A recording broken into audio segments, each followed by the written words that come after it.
Hi, welcome to Red Ted Art. If you haven't already, don't forget to subscribe. Today we're going to show you how to make a really good April Fool's joke. What you'll need is some empty cups. We're going to make this spilt coffee cup, fake coffee, that you can place anywhere, and then people will go, oh no, look at that fake coffee, what happened? Well, not fake coffee, real coffee. What you'll need is an empty coffee cup from the shop, washed out. I mean, you could use a drinking cup, a mug that you use at home, but to be honest, I quite like the idea of recycling the old ones. You need some brown paint and some white paint. Now I don't have any brown paint, so I'm going to mix my own, and you get that by mixing all the primary colours. So this is like almost a mini art experiment, because you're going to be mixing yellow, blue and red to get hopefully what is a nice brown. Let's get going. Oh, and you'll also need some tacky PVA glue, so that's like white glue, like Elmer's glue, and you'll need some greaseproof paper from the kitchen. This is really important. Right, let's get going. So first we want to make our brown sort of colour. Let's see. This is always where it gets interesting, isn't it? Bit of each colour. We might have to add some more as we go along, but this is why we do it on the camera for you. I think that might have been a bit too much blue, because blue is quite a strong colour. Oh, so I reckon I probably need a bit more yellow. Now I'm mixing it all in the cup because it kind of like helps, means you have less to wash up or clean up afterwards. Oh, look at that. I don't know if you can see it already. So we're getting a bit browny, purpley brown. Ugh, looks a bit, looks like something you might find in the toilet. Great April Fool's joke, if I say so myself. Anyway, I don't know if you can see it too well in the colour. That's quite dark. I mean, coffee is dark, but in our house we drink coffee milky. So I'm going to add a little bit of white to kind of represent our milky coffee. Obviously, I mean, you could pretend that this is, hot chocolate or, anything really, depending on what you guys are most likely to have at home. I'm showing this cup so deep because it means you can't really see so well what's going on, but we're getting a really nice brown colour going on here. So I'm trying to get all the paint off the sides as well, so it's a nice even brown. Keep mixing, keep mixing. Now mine's quite thick. Let's see, what do you think? Does that look like coffee? I think a tiny bit more white will do, maybe a little bit more yellow. We also drink a lot of tea in our house. Compared to tea, that's quite dark.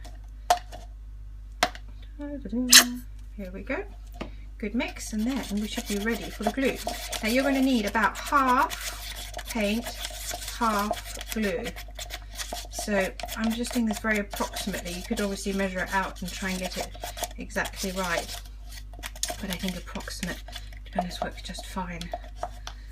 So I've got my glue. I'm going to try and get it out without the nozzle because I need quite a lot of it. So the PVA glue is what helps your fake coffee set, and this is the bit that makes it sort of plasticky once you're finished with it. Let's try and get that glue up. That looks like quite a bit. Now my glue looks white, but it dries clear, so when I'm mixing it up it will look a little bit lighter, but once it's dry it should be okay again. So there we go, can you see? Nicely mixed up. Nice coffee colour there. Oh dear. Don't know how healthy coffee actually looks when you start looking at it like this. So mix it all up. Now we're ready to spill it. So you need to get your baking paper out, greaseproof paper. So this is just the one that we use, to bake with in the oven. Use it for cookies and all sorts. I'm going to cut a piece.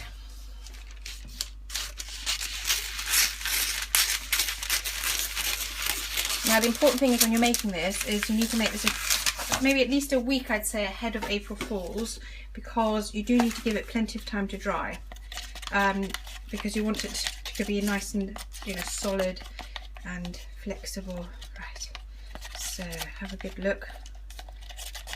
Okay, now I'm going to make it sort of spill out. Here we go, here it comes. Like that. So actually the easiest way to do it, again, I haven't got the best light. If I move it over this way, you can just spread it out a bit with your with your stick. I think leaving it reasonably to sort of dribble out itself makes it look quite natural.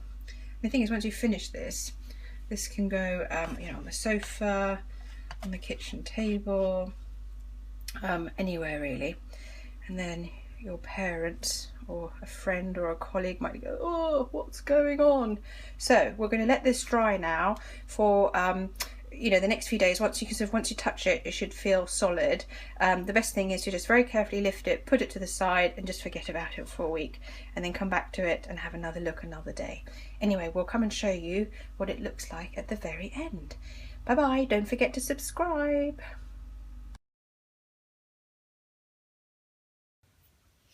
So it's time to see if our April Fool's joke of spilt coffee or hot chocolate is ready to come off. So let's see, this has been drying for a few days, and as you can see, you can slowly start peeling it off. Let's see. It dries at the edges quicker than in the middle. If you see it sticking, basically put it down and let it dry for a few more days, or maybe stick it on the radiator and let it dry, you know, finish off drying there. I think this is going to work.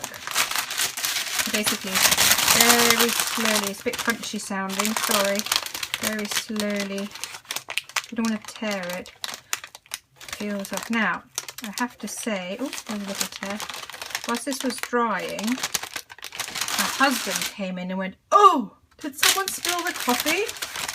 So it had me and my son in hysterics.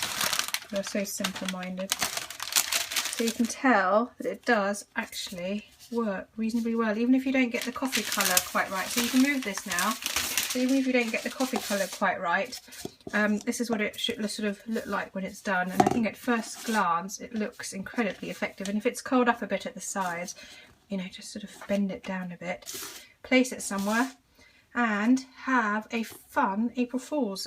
Just to say as well, whilst I was doing it, I had a little bit of extra here that kind of got stuck on the paper on the side.